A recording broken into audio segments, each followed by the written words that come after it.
નમસ્કાર મિત્રો, અત્યારે સૌથી મોટા સમાચાર આવી ગયા છે સોના ચાંદીના ભાવને લઈને। તો મિત્રો અત્યારે આગામી સમયમાં મિત્રો 2025ની અંદર બજેટ રજૂ થયા બાદ સોના અને ચાંદીના ભાવની અંદર શું થશે તેવા પણ અત્યારે ઘણા મિત્રોના સવાલો આવતા હોય છે। તો મિત્રો અત્યારે સૌથી મોટા સમાચાર આવી ગયા છે સોના ચાંદીના ભાવને લઈને। તો અમેરિકાએ મિત્રો અત્યારે મોટી એક જાહેરાત કરી દીધી છે કે જેના લીધે મિત્રો સોના અને ચાંદીના ભાવના દિવસે ને દિવસે વધારો આવી ગયો છે। તો મિત્રો વાત કરીએ આજની અંદર તો સોના અને ચાંદીના અંદર રોકાણ કરવું હોય તો ક્યારે કરી શકાય, સોનું ક્યારે સસ્તું થશે અને મિત્રો ચાંદી પણ અત્યારે આગ ઝરતી તેજી સાથે આગળ વધી રહી છે। તો મિત્રો 2025 દરમિયાન કેટલો રહેશે સોનાનો ભાવ અને બજેટ રજૂ થયા બાદ કેટલો થશે સોના અને ચાંદીના ભાવ, કારણ કે મિત્રો દર વર્ષે સરકાર જ્યારે બજેટ રજૂ કરતી હોય છે ત્યારે મિત્રો સોના અને ચાંદીના ભાવમાં પણ ભયંકર ઉછાળો અથવા તો ભયંકર ઘટાડો આવતો હોય છે। તો આ વર્ષે શું ધારણા થઈ શકે છે અને આ વર્ષે સરકાર એવી રીતે શું યોજના લાવી શકે છે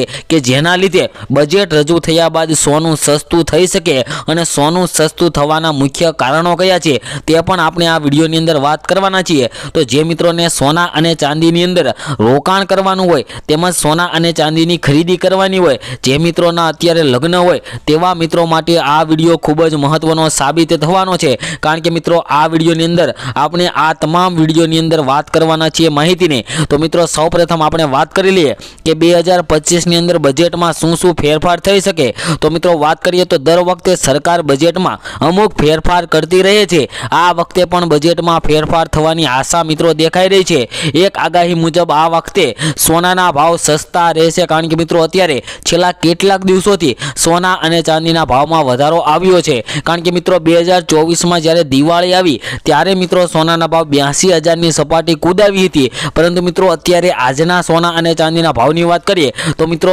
81,000ની સપાટીએ પહોંચવા આવી ગયા છે સોના અને ચાંદીના ભાવ, જેમાં મિત્રો 82,000ની સપાટી પણ કૂદાવી શકે છે છેલ્લા 15 દિવસમાં અને મિત્રો એક નવો રેકોર્ડ બનાવી શકે છે સોના અને ચાંદીના ભાવ। તો મિત્રો વાત કરીએ તો આપણા દેશમાં લોકો સોનામાં વધુ રોકાણ કરે છે અને વધુ સોનું ખરીદી રહ્યા છે, ત્યારે મિત્રો સોનાનો પુરવઠો એટલો ઓછો છે અને માંગ વધારે છે, તેના લીધે મિત્રો સોના અને ચાંદીના ભાવની અંદર વધારો આવતો હોય છે। તો મિત્રો ચાલો જાણી લઈએ કે બજેટમાં સોનાને લઈને લોકોની શું અપેક્ષાઓ ચાલી રહી છે। મિત્રો વાત કરીએ તો હાલમાં સરકાર સોનાના ભાવ ઉપર 3% ટેક્સ લગાવી રહી છે। નવા બજેટમાં તે 1% થવાની ધારણા કરવામાં આવી છે। તો મિત્રો એવી અપેક્ષાઓ ચાલી રહી છે કે અત્યારે સરકાર 3% ટેક્સ લગાવી રહી છે તે ઘટાડીને 1% થવાની ધારણા કરવામાં આવી છે। જો મિત્રો આવું બને તો આ વખતે સોના પરના જીએસટી દરમાં ઘટાડો થશે તો લોકો સોનું ખરીદી શકશે અને તેની માંગમાં વધારો થશે।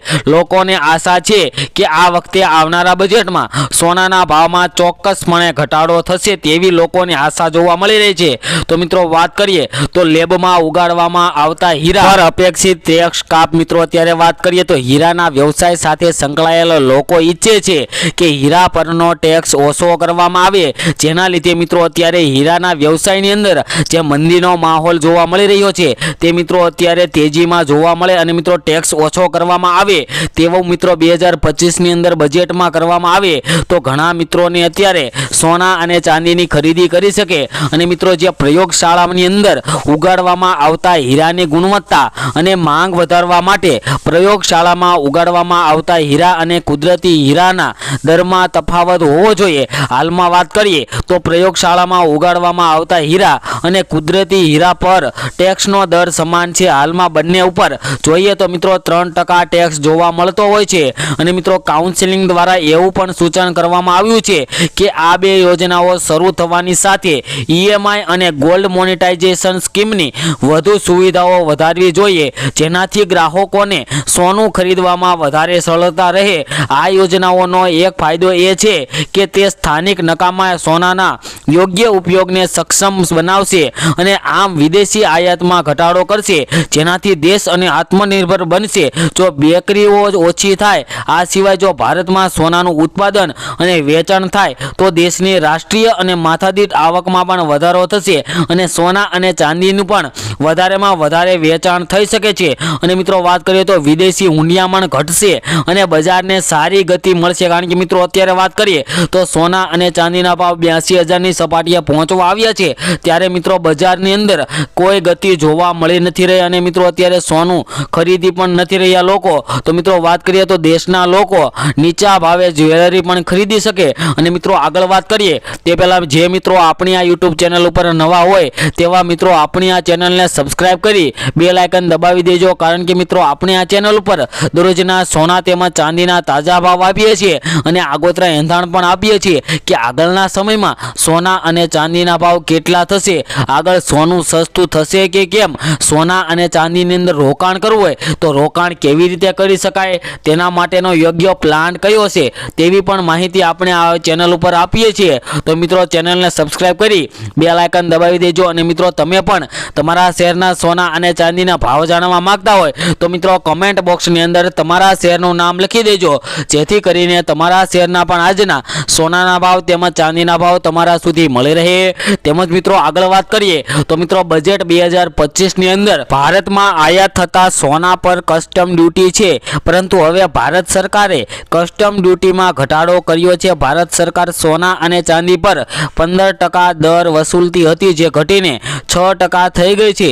આ સિવાય પ્લેટિનમ, પેલેડિયમ, ઓસ્મિયમ, રૂથેનિયમ અને ઇરિડિયમ પરનો દર 15.4%થી ઘટાડીને 6.4% કરવામાં આવ્યા છે. અને મિત્રો જ્યારે 2024ની અંદર બજેટ રજૂ થયું ત્યારબાદ સોના અને ચાંદીની અંદર પ્રતિ તોલા દીઠ લગભગ 13,000-14,000 રૂપિયાનો ઘટાડો આવ્યો હતો. અને મિત્રો 3,000 થી 4,000 રૂપિયાનો મિત્રો ઘટાડો પ્રતિ 1 તોલાની અંદર જોવા મળ્યો હતો. અને મિત્રો વાત કરીએ તો ભારતમાં સોનાની માંગને પહોંચી વળવા માટે વિદેશમાંથી સોનાની આયાત કરવામાં આવતી હતી. અને મિત્રો જે ઇમ્પોર્ટ ડ્યુટીની અંદર વધારો ઘટાડો કરીએ તો મિત્રો સોના અને ચાંદી સસ્તું થઈ, જેના માટે સોના પર કસ્ટમ ડ્યુટી વસૂલવામાં આવતી હતી.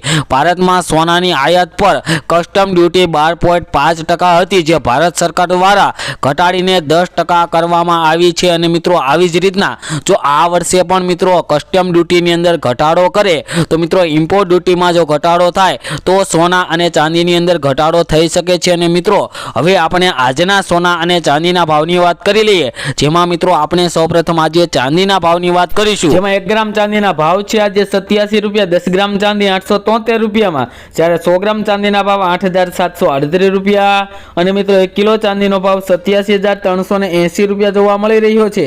જે મિત્રો કાલની તુલનામાં જોઈએ તો ચાંદીના ભાવની અંદર મિત્રો ફરી એકવાર આજે ઘટાડો જોવા મળી રહ્યો છે.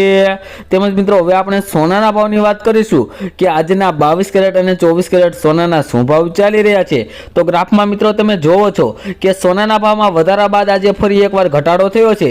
તો આજના સોનાના ભાવની વાત કરીએ, જેની અંદર મિત્રો 22 કેરેટ સોનાના ભાવ જોઈએ તો 1 ગ્રામ સોનાના ભાવ છે આજે 8,237 રૂપિયા, 10 ગ્રામ સોનું 82,370 રૂપિયામાં, જ્યારે 100 ગ્રામ સોનાના ભાવ 8,23,700 રૂપિયા જોવા મળી રહ્યા છે.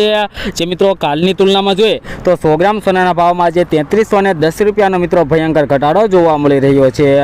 તેમજ મિત્રો 24 કેરેટ સોનાના ભાવની વાત કરીએ, જેની અંદર મિત્રો 10 ગ્રામ સોનાના ભાવ જોઈએ તો આજે 88,620 રૂપિયા જોવા મળી રહ્યા છે. અને મિત્રો 100 ગ્રામ સોનાના ભાવ 8,86,200 રૂપિયા જોવા મળી રહ્યા છે. જે મિત્રો કાલની તુલનામાં જોઈએ તો 100 ગ્રામ સોનાના ભાવની અંદર મિત્રો આજે 3420 રૂપિયાનો ભયંકર ઘટાડો જોવા મળી રહ્યો છે. તેમજ મિત્રો આગામી સમયની અંદર મિત્રો એપ્રિલ મહિનાની અંદર 2જી તારીખે જે ટેરિફ વેલ્યુની અંદર અમેરિકા વધારો કરવામાં આવશે, ત્યારે મિત્રો અમેરિકાના લીધે સોના અને ચાંદીના ભાવમાં વધારો આવી શકે છે. તેવી પણ મિત્રો અમેરિકાએ એક મોટી જાહેરાત કરી દીધી છે, જેનાથી મિત્રો સોના અને ચાંદીના ભાવમાં આવી ગયો છે મહાભયંકર ભૂકંપ. અને આગળના સમયની અંદર પણ હજુ સોના અને ચાંદીના ભાવની અંદર ભયંકર ઉથલ પાથલનો માહોલ સર્જાય તેવા પણ મિત્રો અત્યારે તાજા મોટા સમાચાર આવી ગયા છે. તો મિત્રો તેને ધ્યાનમાં લઈને જે મિત્રોને સોના ચાંદીની ખરીદી કરવાની હોય તેવા મિત્રો માટે અત્યારે યોગ્ય સમય આવી ગયો હોય તેવું લાગી રહ્યું છે. તો અત્યારે જ મિત્રો તમે સોના અને ચાંદીની ખરીદી કરી શકો, જેથી કરીને મિત્રો આગળના સમયની અંદર તમારે વધારેમાં વધારે ફાયદો સોના અને ચાંદીના ભાવમાં થઈ શકે.